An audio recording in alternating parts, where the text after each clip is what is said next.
నేను ఒకటే చెప్తున్నా, మేము మీటింగ్ పెడితే అడ్డుకుంటావా పిచ్చి జగన్ రెడ్డి అని అడుగుతున్నా. పరుచూరులో మీటింగ్, జగన్మోహన్ రెడ్డి ప్యాంటు తడిసిపోయింది. అందుకే అతను చేసిన పనులు మీరు చూస్తే ఇది ఎండోమెంట్ భూమి అంట. ఓకే, ఎండోమెంట్ భూమే.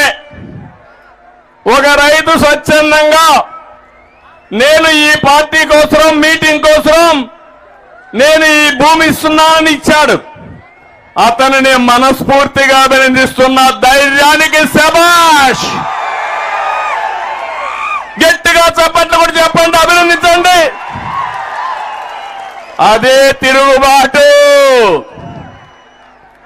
ఆ తమ్ముడు భూమి ఇస్తే జగన్మోహన్ రెడ్డి ఫోన్ చేసి నోటీస్ ఇమ్మంటాడు. పోలీసులు ఎందుకు నోటీస్ ఇచ్చారో చూడకుండా ఎస్పీ కూడా ఇక్కడికి పంపించి మీటింగ్ జరగడానికి వీలు లేదంటారా మీరు? అది అసలు రంగు వదులుతుంది.